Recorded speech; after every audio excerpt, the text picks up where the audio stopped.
Hello. Today in my storytelling playlist, I'm going to talk about the burden of mysticism.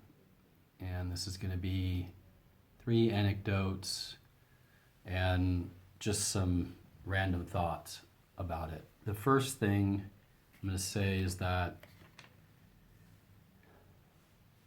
normies often judge people that are on the fringes of society, and I feel like anybody that is serious about mysticism is often on the fringes. I mean, you could say this goes back to the Gnostic idea of the tripartite division, where you have the hylics that are kind of unawakened, and you have the psychics who have been awakened but are struggling with it, and then you have the pneumatics who are enlightened. Anyway, the hylics often don't understand the other 2 categories, and there's a lot of fear, misunderstanding, jealousy, eye rolls, disbelief, and so on. And I think the deeper you go into the mystery, the deeper you go into mysticism, the more this tends to happen, the more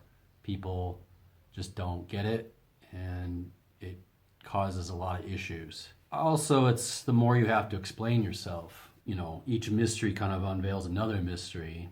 You are further away from the kind of status quo. So like, that takes effort to try to explain, because there's no way to really articulate it. And even after explaining it, often it's just one of those things that you have to experience. The first anecdote I'm going to talk about is when I was working on my thesis in college. My school was 75% female and 25% male. So there was kind of a certain vibe about it, and it was a art and craft college. So a lot of these women were in like textiles, fabrics department, or the jewelry department. Because it was a craft school, I mean, there were artists there, and I would consider myself maybe more of an artist than a crafts person, but there were also people there that were just there to learn their craft. So they weren't exactly, you know, jumping off the deep end when it came to the mysteries of the world. You had to go through these critiques where you would put up your work and talk about it. And my work was kind of a blend of mysticism and eroticism. So some of the work was a little bit risque or challenging. You know, a lot of my heroes were always kind of, in the art world especially, are the renegades, the ones that are like challenging the status quo. So, you know, being influenced by that, I would often do the same. And I'd get a lot of kind of flack or misunderstandings about what I was working on, or, you know, sometimes I would have these images that were a bit risque or, you know, pushing the envelope a little bit, and a lot of the people there weren't having it. So my thesis was very difficult because, you know, eventually I had to present it, and this was like, you know, a room full of 100 people, 200 people, I guess. I'm not sure exactly how many people were there, but there were a lot of people there, students and teachers and guests of their family. And let's say you're a family and you come there to see your daughter's, you know, weavings. And then you see this guy that's doing, you know, this bookmaking that is a bit on the erotic side. It, you know, they just didn't know what to make of it. I mean, the whole college experience was difficult for that reason. You know, if I had gone to a normal university and just did my normal stuff, college would have been fine. But for me, it was, you know, you're in the art sort of sphere. When it comes to your teachers and stuff, you're expected to dig deep into, you know, try to challenge yourself and go into these different places that are not always supposed to be comfortable. That's encouraged, but it's only encouraged in a certain way or to a certain level. And for me, you know, even some of my teachers, some were, you know, 100% behind it, but others you could tell were uncomfortable with it. So yeah, it just caused a lot of problems, especially in my thesis exhibition where people could actually see what I finished, because all the books were laid out and stuff. It was an uncomfortable situation because you had to do these talks and you had to go into the gallery and meet people and stuff, and you could just tell by their eyes like they're judging you, like, oh, because you create this thing you must be this way or you must be that way. Even though people write books about serial killers, that doesn't mean they're a serial killer.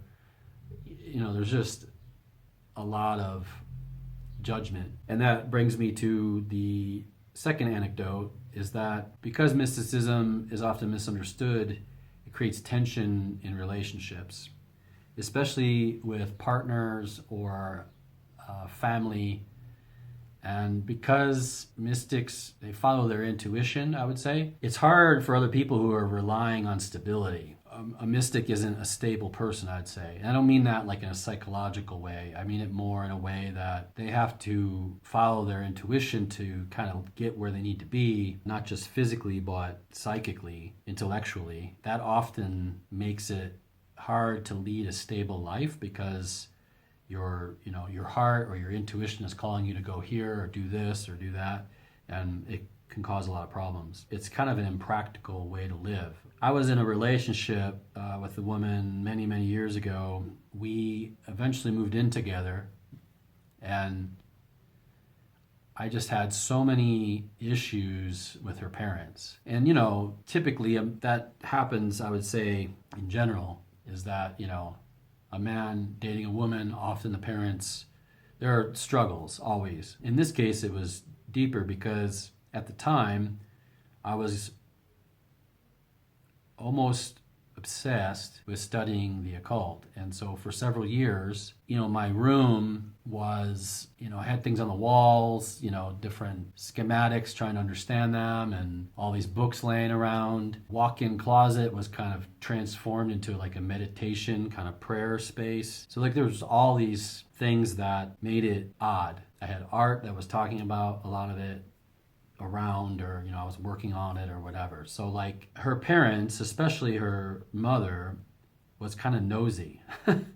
She would, when she would come by, because they would visit occasionally, when she would come by, she'd be kind of looking in my room, trying to it's to protect her daughter, and I get it in a way. She could have just asked me what is all this stuff. I just felt like it was almost an infringement on my privacy to some degree. Every time I turned around, she was kind of trying to see what book I was reading, or it was just kind of weird. And I would actually say eventually that was one of the reasons why we broke up, is because I got tired of dealing with it. It's just one of those things that the deeper you go into something, the more you look like a madman or a freak to people that don't know anything about it. If you are into this kind of stuff and you've had challenges with your relationships, comment below. I'd like to hear what you have to say about that, because I actually think that might be one of the hardest things. And my third anecdote has to do with introspection. When you are a mystic, you become hermetic. They don't call it Hermeticism for nothing. Because of that, the more time that you spend alone, the more difficult it is to go into kind of social situations. Not because you're afraid to do it or you can't do it. People kind of know, they can feel it. I feel like people react to it in two different ways.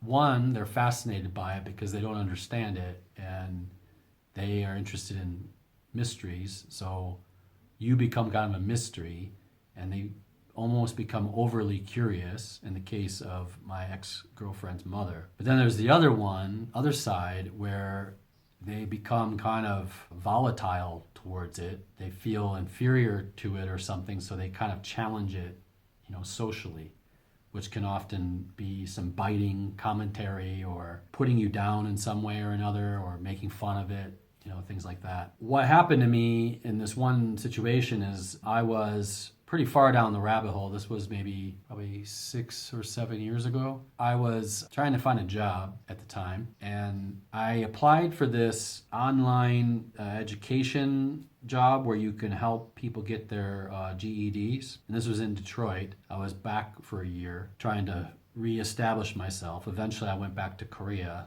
because it didn't really work out. At that time, I was trying to make it happen. This job was you'd go into this big office with all these cubicles, which was not what I was expecting when I applied for it. But you go in and there's this like meeting every morning, and there's probably 30 or 40 people in this office. They kind of like lay out what's going on with the day, and then you go to your cubicle and you're dealing with these people that dropped out of high school. And there are varying reasons why they did that. It could have been because they got in trouble with the law and they went to prison. Could have been because they got knocked up. They never were able to finish. Some of them were a bit challenged. Several of them didn't even know how to read. It wasn't the easiest teaching situation, I'll admit. In Detroit, we'd call one world like the kind of ghetto world, and then there'd be like the suburban world, or just the world like outside of the kind of deep ghetto. In that world, dialect is different, let's say. So I'm trying to teach these people online. I have like a headset. I cannot understand half of what they're saying to me, partly because, the quality of the phone is just bad, but also because the dialect is just so different than mine that it was not easy. And none of them wanted to do it. Like, it wasn't like they wanted to get their GED. There was like maybe one or two out of, the 30 or 40 students I had. One or two were like, yeah, I want to do this. I messed up or something happened and I need to fix this. Most of them, though, were only doing this because they got benefits, like government benefits, by doing it. So, you get all these excuses all the time, like I can't come, my house is on fire, like, just all these different excuses. And if they did come, like there's like people yelling in the background, like it was just not a good learning situation. But that wasn't the worst part about the job. The worst part about the job is that I had to interact with all the other people in this office. I had lived abroad for many years. I had lived abroad for, at that time, maybe like 8 or 9 years. I had come back, so I was having reverse culture shock anyway. A lot of these people had never left my hometown, and they were just not people like me. Many of them were like really overweight, kind of lazy. I wouldn't say they hated me, but they certainly did not like me. Not flack, but just comments. And because, unfortunately, when I had to apply for the job, I had to tell the boss that I lived abroad in a couple different countries. And I would have rather kept that my own business and private, but I had to tell them to get the job. And unfortunately, the boss mentioned that when I was introduced to the whole group. So like from the get-go, there was a lot of weirdness about that. So, and it wasn't just the fact that I had lived abroad. Some of them were trying to make friends with me on Facebook or these different social media sites, and I would give them my Facebook, but then after I did, they'd be kind of weird to me. I don't know why, because there's not even that much on my Facebook, but there are little hints of mysticism with my art or an event or stuff that has to do with my books. Trying to navigate that was really, really exhausting, more so than even the teaching part. Eventually I quit. I just couldn't do it because I could tell that it was just going to get worse and worse. You can't go to a job and feel like that on and on. I mean, one of the beauties of living in Korea is the people that I work for never really know much about me.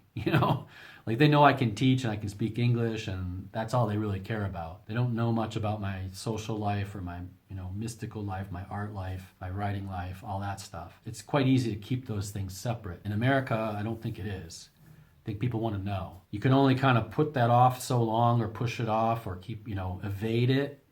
People are curious and they want to learn more about you, and they just don't always understand. If you have someone that just reads popular fiction, let's say, or doesn't even read at all and just watches TV or YouTube, then you have another person that's reading books all the time, and books on mystical subjects or deep dives into different kinds of art or writing or this or that. It's just not something that matches up. It just doesn't match up. I have nothing to say to them. They have nothing to say to me, really. That experience wasn't the only time this has happened. It's happened at other jobs, different times in my life. But I guess my point of this video is just to say that, if you are into this kind of stuff, I'm sorry.